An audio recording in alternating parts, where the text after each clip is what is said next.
In the cold, impersonal world of air travel, where we are all just a ticket number and a destination, a single act of cruelty can ripple outwards with devastating force. For 17-year-old David Henderson, a boy whose spirit soared higher than any aircraft, a gate agent's heartless laugh was meant to shatter his dignity. But what she didn't know was that David saw things others missed, and that on this day his observation would do more than just silence her laughter. It would ground an entire fleet, expose a deadly secret, and unleash a storm of karma so swift and so precise it would change all of their lives forever. Denver International Airport was a symphony of orchestrated chaos, a place where time was both a commodity and an enemy. The great tented roof of the Yepesen terminal, meant to evoke the snow-capped Rocky Mountains, felt less like a majestic peak and more like a pressure cooker lid on this sweltering August afternoon. Underneath it, thousands of human stories converged and diverged, reunions, farewells, anxious business trips, and long-awaited vacations. For Chloe Henderson and her son David, this was the final leg of a journey, a connecting flight from Denver to San Francisco that would take them home. Chloe watched her son, a familiar mix of pride and fierce protectiveness, tightening her chest. At 17, David possessed a quiet intensity that often made people uncomfortable. He was tall and lanky, with deep, intelligent eyes that seemed to absorb every detail of the world around him. His passion was aerodynamics, a love affair with physics and flight that had started with paper airplanes and now involved complex simulation software on his laptop. He didn't just want to fly. He wanted to understand the soul of the machine that defied gravity. This passion was his escape, his fortress against a world that too often saw only the uncooperative nature of his body. David had a form of cerebral palsy that primarily affected his legs. His gait was uneven, a laborious rolling motion that required immense concentration and physical effort. Each step was a negotiation between his brain's command and his muscles' reluctant response. He could walk, and he insisted on it, viewing the canes and wheelchairs that others offered as symbols of surrender. His independence was a non-negotiable principle, a quiet rebellion he waged every single day. Their gate B442 was an island of simmering frustration. The flight was delayed by 30 minutes, then 60, and now the departures board simply blinked delayed, with no time attached, a digital shrug that frayed the nerves of everyone waiting. The air was thick with the scent of stale coffee and the low grumble of discontent. Presiding over this small kingdom of anxiety was a gate agent named Brenda Jenkins. She was a woman in her late 40s, her airline uniform stretched taut over a frame that spoke of years spent sitting in a single chair. Her face was a mask of professional indifference, but her eyes, sharp and quick, missed nothing. She moved with an economy of motion that bordered on aggressive. Her gestures sharp, her voice a clipped monotone that sliced through the ambient noise. She had fielded the same questions 100 times, and her patience had long since been ground down to a fine, bitter powder. Chloe watched Brenda handle a family with 2 screaming toddlers. The mother was flustered, the father apologetic. Brenda didn't offer a shred of sympathy. She tapped a perfectly manicured nail on the counter. "Passports, boarding passes. I need all of them out and ready." Her voice was flat impatient. She scanned them, slapped them back on the counter, and gestured them through without a word, her gaze already moving to the next person in line. "She seems stressed," Chloe whispered to David, her hand resting lightly on his shoulder. David didn't look up from the window where he was watching a Boeing 707 taxi toward the runway. "She seems mean," he corrected her, his voice low. He didn't need to see overt cruelty to recognize the absence of kindness. He had a PhD in reading micro-expressions, in sensing the subtle shifts in atmosphere that occurred when people saw him walk. He recognized the look in Brenda's eyes, not just stress, but a deep, weary resentment of the people she was paid to serve. Finally, a crackle from the PA system.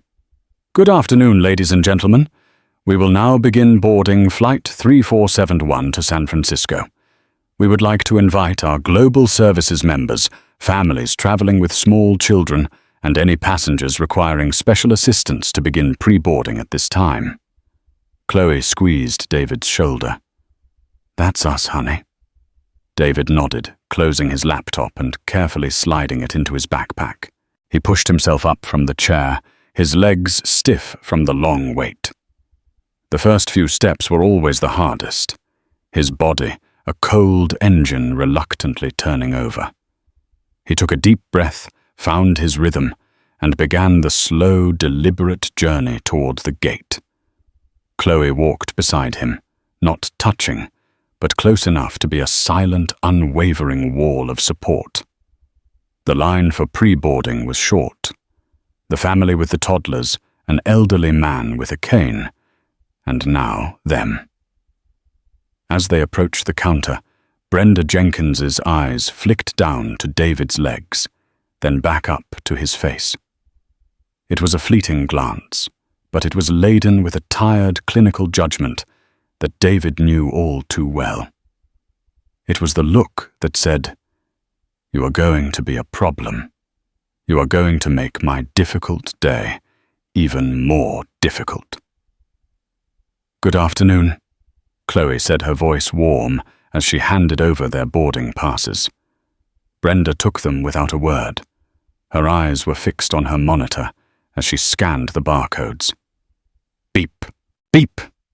She slid them back across the counter, her gaze still glued to the screen. "You can go ahead." "Thank you," Chloe said. David moved past the counter, his focus entirely on the jet bridge that stretched out before him like a tunnel. He could feel Brenda's eyes on his back. It was a heavy, palpable sensation, like the air pressing in before a thunderstorm. He hated pre-boarding. It felt like being put on display, the special case who got to go first. But he knew the alternative was worse, trying to navigate a crowded aisle with impatient passengers sighing behind him. This was the lesser of two evils. He took his first step onto the jet bridge, his hand gripping the railing. The slight downward slope was a challenge, forcing him to brace with each step to control his momentum. He could hear his own labored breathing, the scuff of his sneakers on the grooved floor. It was in these moments, in the enclosed silence of the jet bridge, that his disability felt most pronounced. There was no crowd to hide in, no distraction. There was only the challenge of the next step and the next. He was about halfway down his mother, a few feet behind him when he heard it. It wasn't loud, but in the sterile quiet of the corridor, it was as clear as a gunshot. It was a laugh, a short, sharp, dismissive snort, followed by a low, muttered comment to a co-worker who had just walked up. David couldn't make out the exact words, but he didn't need to. He knew the sound. It was the sound of mockery. The sound of someone finding amusement in his struggle. He stopped his hand tightening on the railing until his knuckles turned white. The world seemed to narrow to that single, piercing sound. He turned his head slowly, his eyes finding Brenda Jenkins back at the podium. She was looking right at him, a smirk playing on her lips as she leaned toward her colleague. The colleague glanced over her eyes wide with a flicker of embarrassment before she quickly looked away. But Brenda's smirk remained. It was a look of pure, unadulterated contempt. Time seemed to warp in the narrow confines of the jet bridge. For David, The moment stretched into an eternity. Brenda's smirk was a physical blow, a calculated act of cruelty that landed with pinpoint precision. It wasn't just a laugh. It was a verdict. It confirmed his deepest fear that the world saw his effort not as a display of strength, but as a pathetic, comical failure. He had spent his entire life building armor against pity, but he had no defense against contempt. Chloe saw the change in him instantly. The determined set of his jaw slackened, the focus in his eyes clouded over with a familiar deep hurt. She saw him falter, his rhythm broken. Her own heart clenched with a surge of maternal fury, so potent it felt like a physical fire in her veins. She turned her gaze locking with Brenda's. The gate agent's smirk vanished, replaced by a mask of bland professionalism, but the guilt was a faint shadow in her eyes. She knew she'd been caught. "Is something funny?" Chloe's voice was low, dangerously calm. It was the voice she used when a doctor had been dismissive or a teacher had been impatient. It was her battle voice. Brenda blinked, feigning ignorance. "Ma'am, you need to continue down the jet bridge. You're holding up the boarding process." "I asked you a question," Chloe pressed, taking a step back toward the podium. "My son is working hard to get on this plane, and you stood there and laughed at him. I want to know what you found so amusing." A flicker of annoyance crossed Brenda's face. This was a deviation from the script. Passengers were supposed to be cattle-compliant, predictable. A confrontation was an inconvenience. "I'm not sure what you're talking about," she said, her voice taking on a defensive edge. "I was having a private conversation with my colleague. A conversation that involved laughing and pointing in my son's direction." Chloe retorted, her voice rising slightly. "Don't you dare lie to me." Other passengers in the boarding area were starting to notice. Phones, which had been tools for staving off boredom, were now subtly being angled in their direction. Among them was Rebecca Albright, a corporate consultant who specialized in crisis management. She was a woman who lived by observation and analysis. She had seen the whole thing, David's determined struggle, Brenda's whispered comment, the ugly smirk, and the colleague's hasty retreat. Her mind, trained to identify liability and PR disasters, immediately categorized the incident.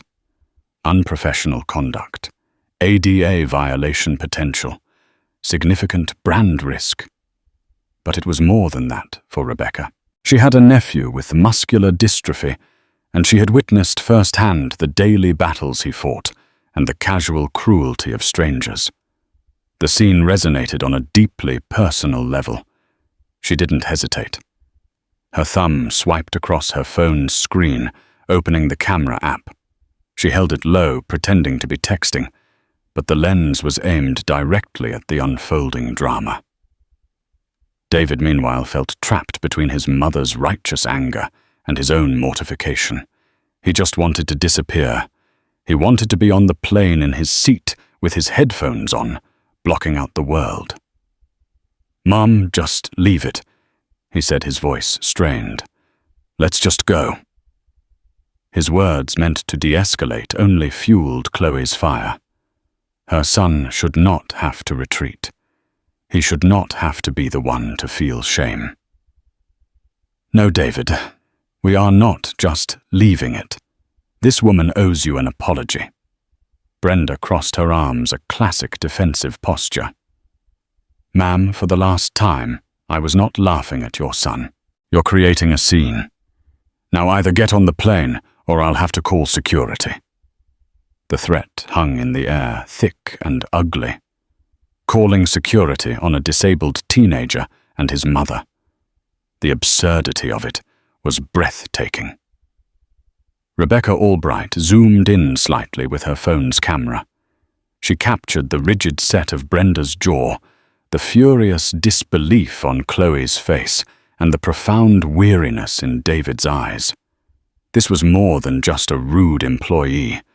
This was a systemic failure of human decency, and it was happening under the banner of a multi-billion-dollar airline. "You wouldn't dare," Chloe whispered, her voice trembling with rage. "Try me." Brenda shot back her hand, moving toward the phone on the podium. It was David who broke the stalemate. He couldn't stand it anymore. The humiliation was a physical weight pressing down on him, making it hard to breathe. With a surge of adrenaline, he turned and forced himself down the rest of the jet bridge. Each step was a thunderclap in his ears. He didn't look back. He just needed to escape the burning glare of all those eyes.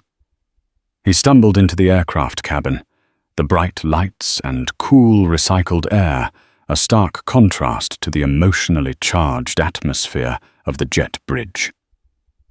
A flight attendant with a practiced, welcoming smile greeted him. "Welcome aboard." David could only manage a tight nod, avoiding her eyes. He made his way down the aisle, his backpack feeling like it was filled with rocks. He found their seats, 14A and 14B, and collapsed into the window seat, the rough fabric of the chair, a small comfort. He pressed his forehead against the cool plexiglass, staring out at the controlled chaos of the tarmac below. He could see the ground crew moving with purpose, refueling trucks and baggage carts dancing an intricate ballet around the massive aircraft.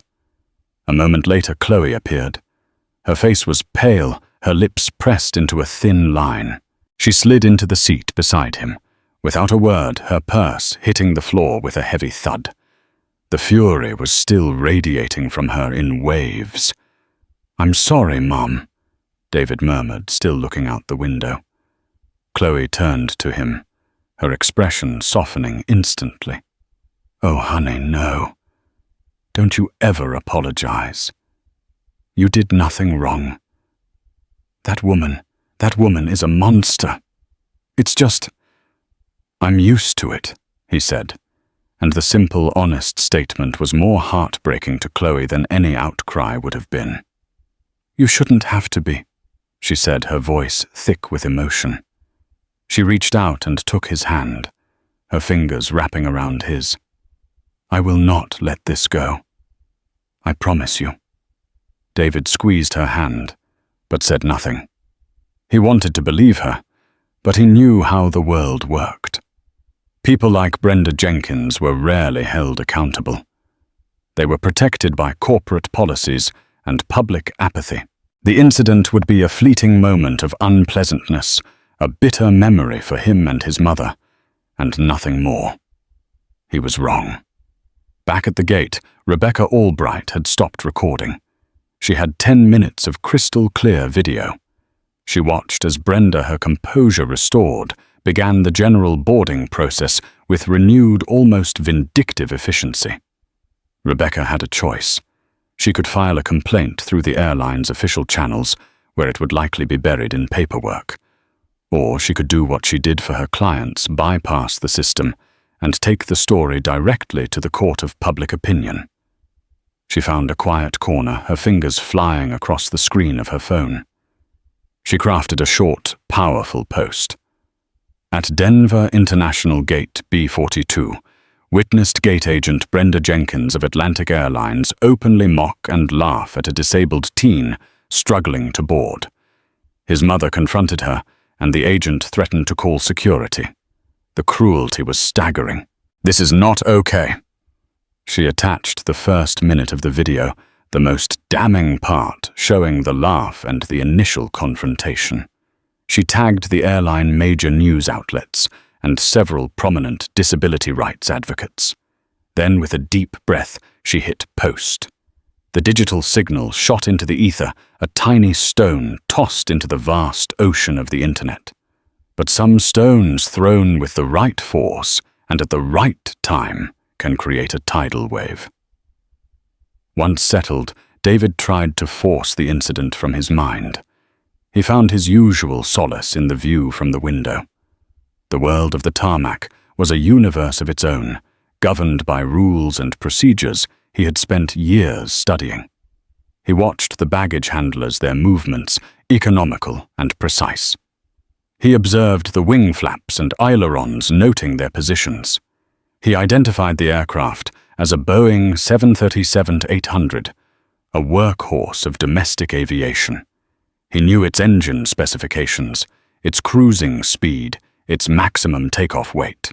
This was his sanctuary, a world of logic and engineering that was clean and predictable, unlike the messy, cruel world of human interaction he'd just endured.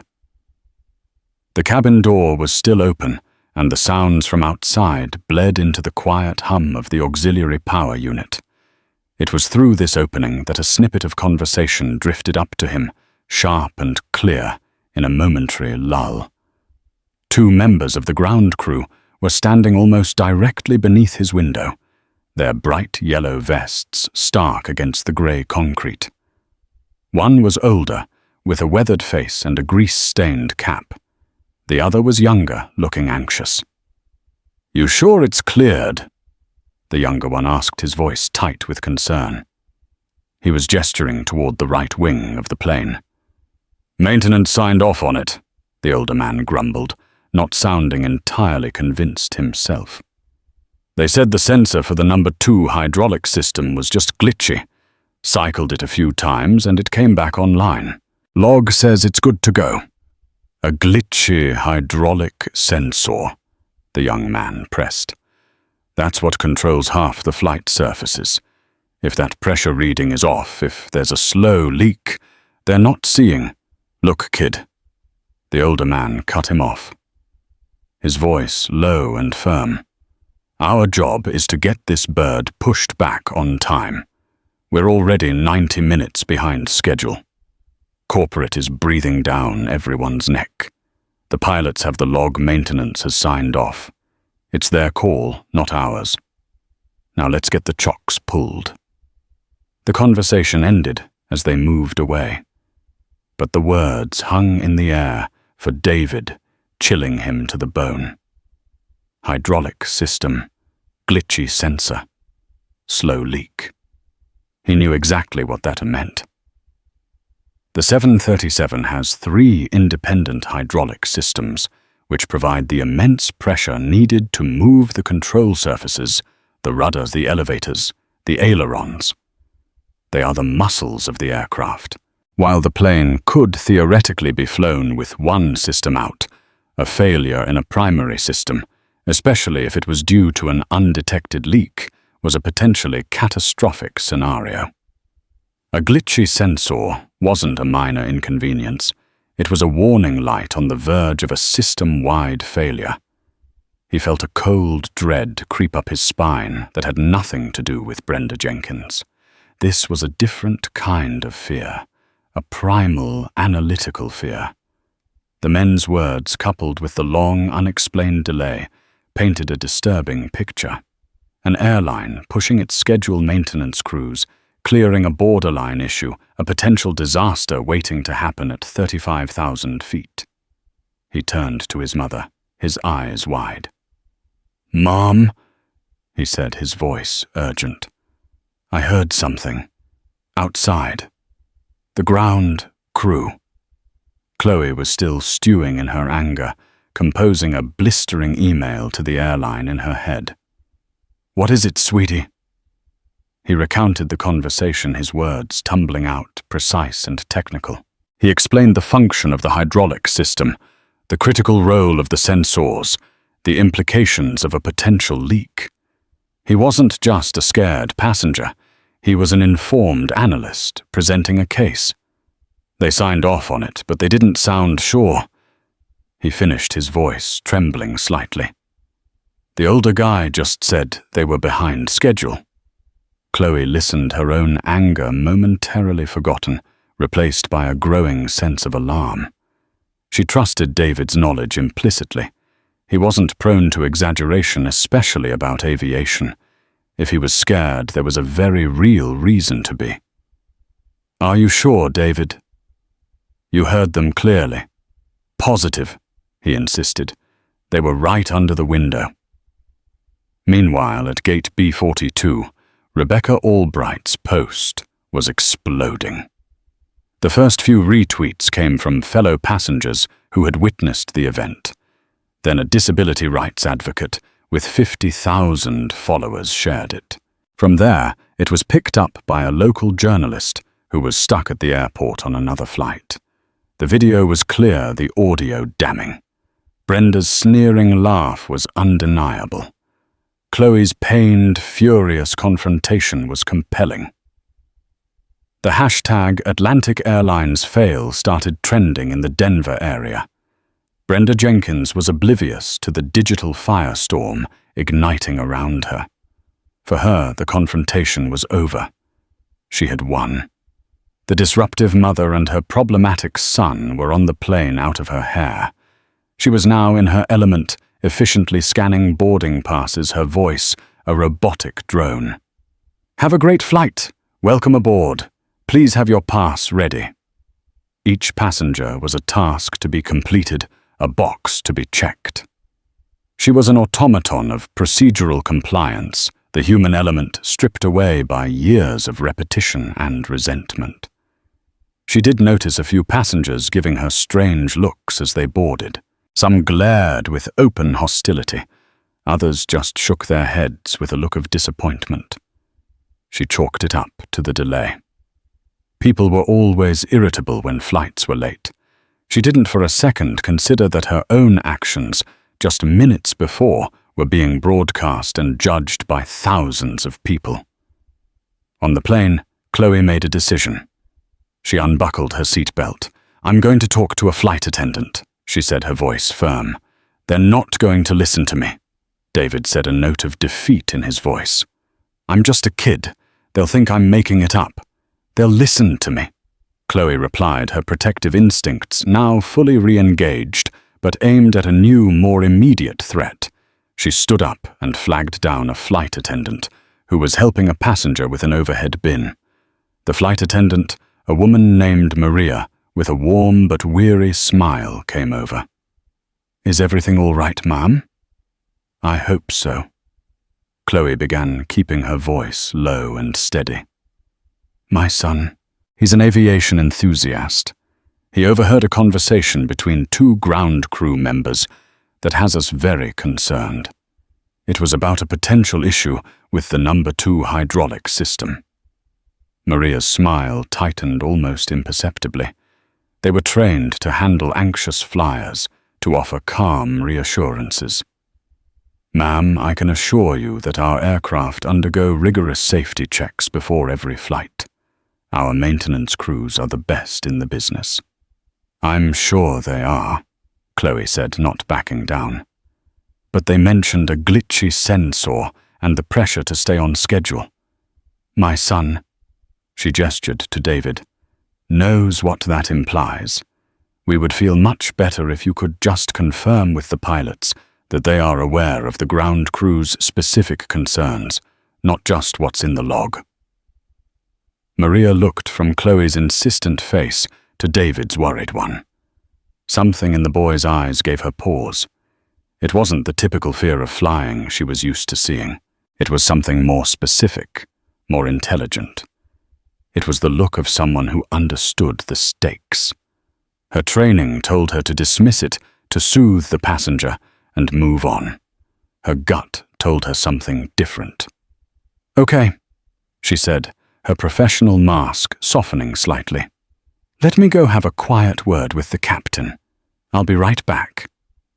As Maria walked toward the cockpit, a notification pinged on the phone of the airline's regional social media manager, a 20-something named Kevin, working from a cubicle in a distant corporate office.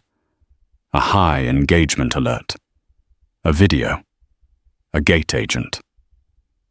He clicked the link, and as he watched the scene unfold at gate B42, he felt a familiar sinking feeling in his stomach.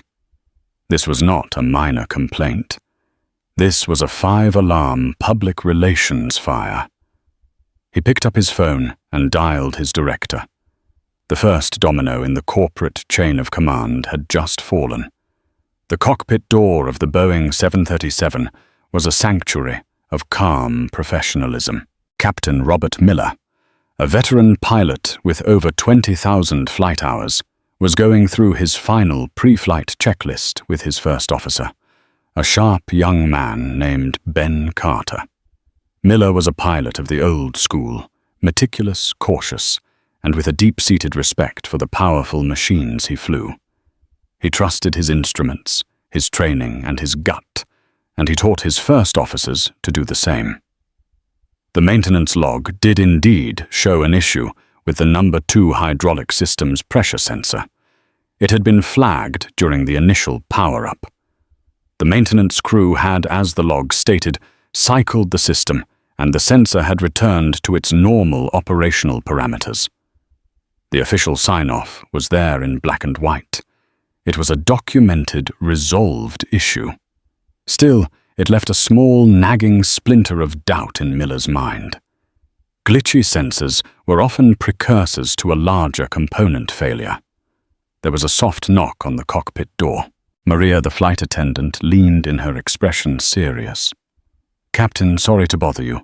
I have a passenger in 14B. She says her son overheard ground crew discussing their concerns about the hydraulic system. Specifically, they mentioned being rushed and that maintenance just cycled it." Ben Carter sighed, shaking his head. Anxious flyer overhears a conversation out of context. Happens all the time. But Captain Miller didn't dismiss it so quickly. He looked at Maria. "What's your read on them?" "The mother is firm, but it's the son, sir," Maria said. "He's a teenager. He's not panicked. He's scared in a very specific way. He seems to know exactly what he's talking about." Miller mulled this over. The passenger's story corroborated the nagging doubt in his own mind. The maintenance log provided the what the sensor was cleared. The overheard conversation provided the why it was cleared under pressure. An anonymous passenger had just given him a crucial piece of context that the official paperwork lacked. His personal rule, honed over 3 decades of flying, was simple. Never ignore a coincidence that reinforces your own doubt. "All right," Miller said, his voice decisive. He keyed his radio. "Tower, this is Atlantic 3471 at gate B42. We're going to hold our position. I'm requesting maintenance return to the aircraft for a secondary in-depth diagnostic on the number 2 hydraulic system." In the control tower, the request was unusual, but not unheard of. A pilot's discretion was paramount. The controller acknowledged the request and relayed the message. On the tarmac, the lead mechanic who had signed off on the repair swore under his breath when the call came in. A secondary diagnostic would mean hooking up the pressure rig and running a full 30-minute test cycle. It would add at least another hour to the delay and generate a mountain of new paperwork. Reluctantly, he and his team started wheeling the heavy equipment back toward the aircraft. Simultaneously, the digital crisis was escalating. Kevin, the social media manager, had gotten his director on the phone.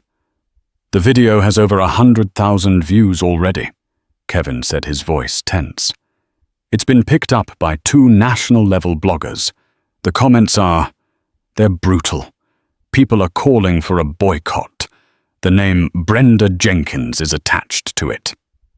The director, a seasoned PR professional named Cynthia, was already in damage control mode. "Get me the employee file on Jenkins.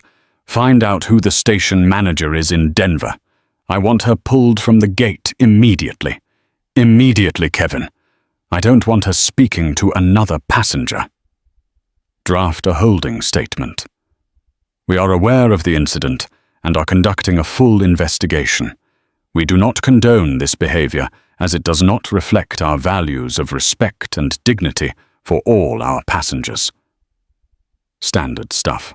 "Get it ready, but don't post it yet. I need to brief the VP." The corporate machinery, slow and lumbering at first, was now kicking into high gear. Emails flew. Phone calls crisscrossed the country. The small, cruel moment at gate B42 was now a line item on a corporate crisis management agenda. Back on Flight 3471, the passengers were growing restless. Captain Miller's voice came over the intercom, his tone carefully neutral. "Folks, this is your captain speaking. Apologies for the continued delay. During our final checks, I wasn't completely satisfied with a sensor reading on one of our systems. Out of an abundance of caution, we're having our maintenance team perform a more comprehensive inspection before we depart. Your safety is our absolute top priority, and we appreciate your patience." The cabin filled with a collective groan. People pulled out their phones to rebook connections to complain to loved ones. For most, it was a frustrating but mundane travel hiccup. For David and Chloe, it was a profound relief. Chloe looked at her son, her eyes filled with a new kind of awe. "You did that, David. You're listening your knowledge. You made that happen." David felt a small, unfamiliar warmth spread through his chest. For once he had been seen not for his disability, but for his ability, his mind. His passion had become a tool, a weapon, a shield. Down below, the maintenance team was working. The younger mechanic from the earlier conversation was the one who hooked up the external pressure rig. As the system pressurized, he watched the gauges. For the first 10 minutes, everything held steady, just as it had before. The lead mechanic stood by arms crossed, tapping his foot impatiently. "See, told you it was a glitch." But the younger mechanic kept watching, and then he saw it. A tiny, almost imperceptible drop in pressure, a single PSI. Then another. It was slow, dangerously slow. A drop so gradual it would never be caught during a quick pre-flight cycle, but would become critical over the course of a multi-hour flight as hydraulic fluid seeped out of a hairline fracture in a high-pressure line. "There," the young mechanic said, his voice barely a whisper. "There it is. We've got a bleeder." The lead mechanic's face went pale. A slow hydraulic leak wasn't a glitch. It was a ticking time bomb. If that line had ruptured at altitude, the pilots would have lost control of the aircraft. The consequences were unthinkable. He grabbed his radio, his hand shaking. He didn't call his supervisor. He called the airport's Federal Aviation Administration FAA Oversight Office, the one call a mechanic never wants to make, the one that blows past corporate channels and brings the full weight of federal authority down on an aircraft. An anonymous tip, he would later call it. A duty of conscience. He reported a critical safety failure on Atlantic 3471, a failure that had been improperly cleared by maintenance under schedule pressure. The unraveling was now complete. The personal, the corporate, and the mechanical threads of the story were pulling apart at the same time, each one triggering the next in a chain reaction of cause and effect that had all started with a single heartless laugh. The call from the mechanic to the FAA's airport field office acted like a lit match in a room full of gasoline. The FAA does not deal in nuance or corporate apologies. It deals in absolutes of safety and regulation. The words improperly cleared and critical safety failure triggered an immediate, non-negotiable protocol. An on-site FAA safety inspector, a formidable man named Frank Coleman, who had seen everything in his 40 years in aviation, was dispatched to Gate B-42 with a mandate to ground the aircraft until a full federal inspection could be completed. Frank moved with the unhurried, implacable authority of a man who could shut down a multi-million-dollar operation with a single sentence. He arrived at the gate, his badge prominently displayed, and was met by the airline's station manager, a man whose face was already a mask of sweat and anxiety. The manager had just been on the phone with corporate getting screamed at about the viral video. Now he had a federal inspector on his doorstep. His day had gone from bad to catastrophic. "Frank," the manager said, trying to sound calm. "What's going on?" Captain Miller just wanted a second look.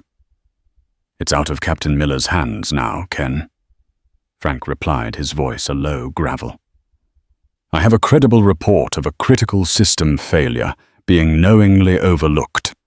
Flight 3471 is officially grounded. I want everyone off that plane. Now. And I want the full maintenance logs, all personnel records for the crew who worked on it, and a copy of your departure time performance metrics for the last quarter." He wasn't just investigating a faulty part. He was investigating the culture that allowed a faulty part to be overlooked. The station manager's face crumpled. The last request was the killer. The performance metrics would show the intense, relentless pressure from corporate headquarters to minimize delays at all costs. Pressure that led mechanics to cut corners and pilots to second-guess their instincts. The announcement, when it came, was delivered not by the captain, but by a somber-voiced flight attendant. "Ladies and gentlemen, may I have your attention, please? Due to an unforeseen and non-negotiable directive from the FAA, this flight has been cancelled. I repeat, Flight 3471 to San Francisco has been cancelled. We need everyone to please gather their personal belongings and deplane in an orderly fashion. Airline representatives at the gate will provide you with information on rebooking." The cabin, already simmering with frustration, erupted. An audible wave of fury, disbelief, and despair washed over the passengers. Shouts of "Cancelled! You've got to be kidding me! And I have a wedding to get to!" echoed through the aircraft. For David and Chloe, however, the word "cancelled" was the most beautiful sound in the world. It was confirmation, validation. David's fear had been real. The danger had been real. He looked out the window and saw the FAA inspector talking to the ground crew, his authoritative stance leaving no room for argument. David felt a profound sense of relief that was so overwhelming it almost brought him to tears. He hadn't just saved himself, he had saved everyone on the plane. The process of deplaning was slow and agonizing. The passengers, now a disgruntled mob, shuffled off the plane and back up the jet bridge. The very same jet bridge David had struggled down what felt like a lifetime ago. When they reached the gate, the scene was one of pure chaos. A massive crowd had formed around the podium, everyone trying to get rebooked. The station manager was trying to calm people down, but he was hopelessly outnumbered. And in the middle of it all stood Brenda Jenkins. The order for her to be removed from the gate had come too late, lost in the cascading series of emergencies. She was now forced to face the direct consequences of the flight cancellation, a crisis she had no idea was so intimately linked to her own behavior. She was trying to operate the computer, her face a stony mask, but her hands were trembling slightly. The sheer volume of passenger anger was a physical force pressing in on her from all sides. As Chloe and David approached, a man in a business suit, who had been on the plane with them, pointed a finger directly at Brenda. He had seen Rebecca's video on his phone while they were waiting. "You!" he shouted, his voice cutting through the din. "This is your fault!" Brenda looked up, bewildered. "Sir, I don't control the FAA." "No, I'm talking about you!" he yelled now, holding up his phone so others could see the video. "Laughing at a disabled kid. That's the kind of company you work for. Cutting corners on safety. Treating people like dirt. It's all part of the same rotten culture." A murmur went through the crowd as more people saw the video. The abstract anger over a cancelled flight began to coalesce and focus onto a single, deserving target. The glares that had been subtle before were now open and hostile. People weren't just angry at the airline anymore. They were angry at her. Brenda stared at the phone screen, at the tiny moving image of herself, her face twisted in that ugly, sneering smirk.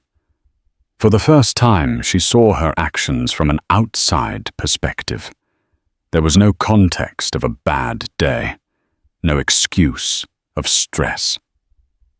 There was only the raw, undeniable cruelty of the moment. The blood drained from her face. In that instant, she was no longer an anonymous agent of a faceless corporation. She was Brenda Jenkins, the woman who laughed at a disabled teenager. The weight of it, the public shame, hit her with the force of a physical impact. She stumbled back a step, her professional facade finally shattering into a million pieces. She was completely, utterly exposed. The karma wasn't just coming for her. It had arrived, and it was standing right in front of her, holding 100 cell phone cameras. Chloe guided David through the chaos, shielding him from the worst of it. They didn't join the mob at the counter. They just needed a quiet place to sit and process. As they walked away, David glanced back one last time. He saw Brenda surrounded her face a mask of horror and disbelief as the consequences of her small, thoughtless cruelty unfolded around her on an epic scale. He didn't feel triumph or even satisfaction. He just felt a deep, profound sadness for the whole miserable situation. The video, which had been a regional brushfire, was now a national inferno. Rebecca Albright's post had been picked up by major news aggregators and was the top trending story on Twitter and Facebook. The narrative was powerful and simple: a heartless airline employee, a vulnerable teen, and a cancelled flight that now seemed like cosmic justice. News outlets, smelling blood in the water, began to connect the dots. The FAA's grounding of the flight, initially a separate story, was now being woven into the same narrative as the viral video, creating a powerful, albeit speculative, link in the public's mind. Atlantic Airlines was a company so rotten it disrespected its disabled passengers and flew unsafe planes. In the gleaming corporate headquarters of Atlantic Airlines, the atmosphere was one of controlled panic. The emergency PR meeting was in full swing, attended by VPs of communications, legal, and operations. The draft statement Kevin had prepared was deemed laughably inadequate. "Does not reflect our values," the VP of legal, a stern woman named Eleanor Vance, scoffed. "The entire internet is watching a video that shows our values are in fact laughing at children with disabilities. We are so far past that. The FAA situation is the real killer," the VP of operations added, pacing the room. "They've impounded the aircraft. They're auditing our entire Denver maintenance division. The unsafe planes narrative is going to stick to us like glue. This isn't just a PR problem anymore. This is an existential threat to our brand." The decision was swift and brutal. Brenda Jenkins was no longer an employee to be retrained or reprimanded. She was a liability to be excised. The station manager in Denver was ordered to escort her off the premises immediately. Her termination papers would be sent by courier. The airline would then issue a new statement, one that included a deep personal apology to the Henderson family. The immediate termination of the employee involved a full refund and compensation for every passenger on the cancelled flight, and a commitment to a company-wide review of their ADA compliance and sensitivity training. It was a full-scale corporate surrender. Brenda was in a small, windowless office near the gate, trying to catch her breath, when the station manager, Ken, walked in. His face was ashen. He didn't sit down. "Brenda," he said, his voice devoid of any warmth, "you need to come with me. Hand over your badge." Ken, what's going on?" she pleaded, her voice cracking. "It was a stupid joke. I was stressed. The flight was delayed." "It's over, Brenda," he said, holding out his hand for her ID. "Corporate called. You're done. They want you off the property. Now." The finality in his voice was absolute. There was no appeal, no hearing, no union representative to call. She had become toxic, a symbol of everything wrong with the company, and she was being surgically removed. She numbly unclipped the badge that had been a part of her identity for 19 years and placed it in his hand. The plastic felt cold and foreign. As two airport security officers discreetly escorted a stunned Brenda through a back corridor to avoid the public. Her personal phone, which she hadn't looked at in hours, began to buzz incessantly. Friends and family, seeing her face on the news, were calling and texting. She ignored them. She felt a profound sense of dislocation, as if she were watching a movie about someone else's life falling apart. The shame was a physical cloak, heavy and suffocating. She finally made it to her car in the employee parking lot. She sat in the driver's seat, the engine off the silence of the concrete garage pressing in on her. She finally looked at her phone. She saw dozens of missed calls, but the one that made her heart stop was from her son, Adam. Her relationship with Adam was strained, to say the least. He was 21, a college student who rarely called. They hadn't had a real conversation in months, just a series of tense, obligatory texts. He struggled with severe anxiety and had accused her more than once of being dismissive of his invisible disability, of telling him to just toughen up. She had always seen his struggles as a weakness, a frustrating lack of the grit she believed she possessed in spades. With a trembling hand, she called him back. He answered on the first ring. "Adam?" "I saw it, Mum," he said. His voice wasn't angry. It was worse. It was quiet, filled with a weary, devastating disappointment. "My roommate showed it to me. Everyone is sharing it. That's you. That's who you are." "Adam, listen to me. It's not what it looks like," she began, the pathetic, reflexive denial tumbling from her lips. "No." He cut her off, his voice gaining a hard edge. "It's exactly what it looks like. The way you looked at that kid, that's how you've looked at me my whole life. Like I'm an inconvenience, a problem you have to deal with. All those times I tried to explain my panic attacks and you just rolled your eyes and told me to get over it. That laugh, Mum. That was the sound of every one of those eye rolls." Every word was a perfectly aimed dart piercing through the layers of self-deception she had built up over the years. She had always seen herself as a no-nonsense efficient professional, a strong woman, making her way in a tough world. She never saw herself as cruel. But her son, the person who should have been the recipient of her unconditional love, was now holding up a mirror, and the reflection was monstrous. I didn't know," she stammered. Tears finally beginning to stream down her face, hot and shameful. "I'm so sorry, Adam." There was a long pause on the other end of the line. "Yeah," he finally said, the single word heavy with years of pain. "I know. Goodbye, Mom." He hung up. The click of the disconnected call echoed in the silence of the car. Brenda dropped the phone and let out a sob, a raw, guttural sound of pure agony. Losing her job of 19 years was devastating. Becoming a pariah on the internet was humiliating.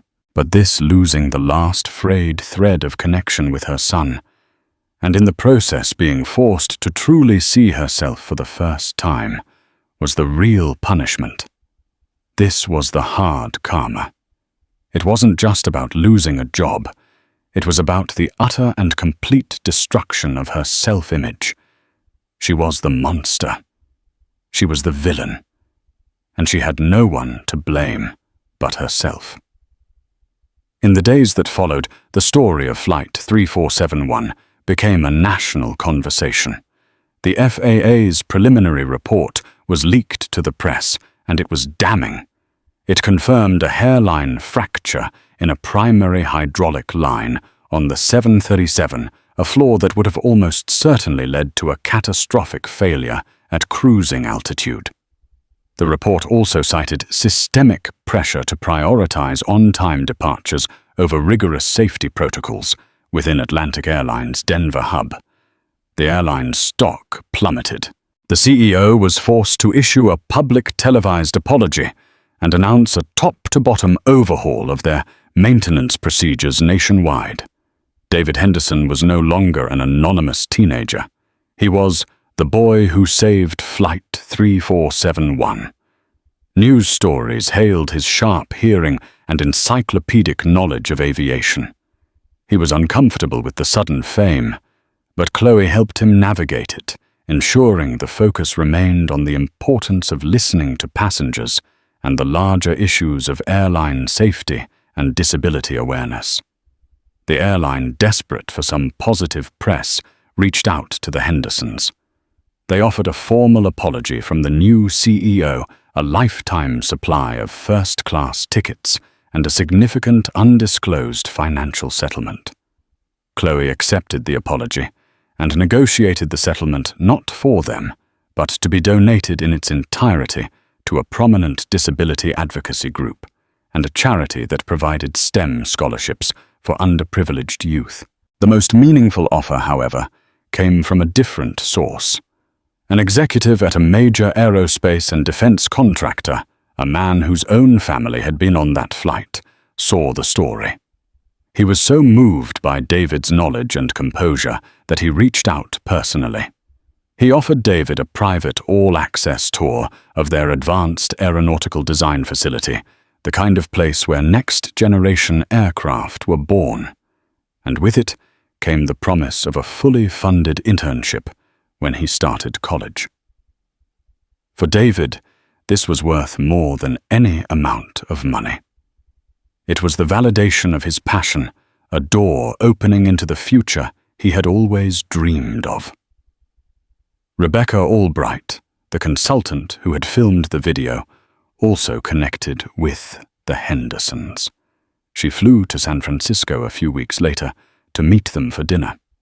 A genuine friendship blossomed, forged in the crucible of that day at the airport. Rebecca was deeply impressed by David's quiet strength and Chloe's unwavering advocacy. She decided to take on Pro Bono, a major disability rights organization, as a client, using her formidable skills in corporate strategy to help them more effectively challenge systemic discrimination. The ripple effect of that day continued to spread. For Brenda Jenkins, the aftermath was a quiet, brutal reckoning. The public shaming eventually faded as the internet's insatiable gaze moved on to the next outrage. But the internal shame remained. The conversation with her son had shattered her. She sold her house, downsized to a small apartment, and spent months in therapy trying to understand the bitterness that had taken root in her heart over the years. One day, her therapist suggested volunteering. It was a cliché, but it was also a path. She found a local community center that ran programs for adults with disabilities, many of whom struggled to find employment.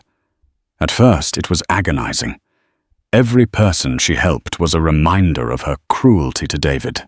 But slowly, painstakingly, she began to change. She learned to listen. She stopped seeing people as problems and started seeing them as individuals, each with their own story, their own struggles, their own incredible resilience. She learned empathy not as a concept, but as a practice. She started writing letters to her son, Adam. She didn't ask for forgiveness. She just told him what she was doing, what she was learning about herself and about him. She acknowledged the pain she had caused without excuses. For a long time, he didn't reply. Then one day a simple 2-word text message appeared on her phone. "Keep going." It wasn't forgiveness, not yet. But it was a beginning.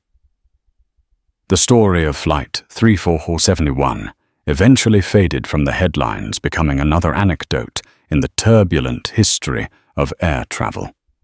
But for those involved, its lessons were indelible. It was a story about how a single moment of cruelty could have catastrophic consequences, and how a single act of listening could avert them.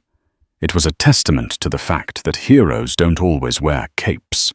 Sometimes they're just a 17-year-old boy in a window seat who loves airplanes. And it was a stark reminder that karma, when it finally arrives, is not always about punishment. Sometimes, in its own harsh and unforgiving way, it is about the painful, necessary, and ultimately hopeful chance for redemption. The story of David Henderson and Brenda Jenkins is a powerful reminder that our actions, no matter how small, create ripples that can touch countless lives. In a world that often feels disconnected, it shows us that decency, empathy, and speaking up against injustice are not just virtues, they are forces of nature. David's quiet knowledge saved hundreds of lives, while Brenda's moment of cruelty cost her everything, only to set her on a long, painful road toward becoming a better person. If this story moved you, please hit that like button to help it reach more people. Share it with your friends and family to spread this important message about dignity and respect. And don't forget to subscribe and click the notification bell so you won't miss our next deep dive into real-life stories where karma delivers its most unforgettable lessons. Thank you for listening.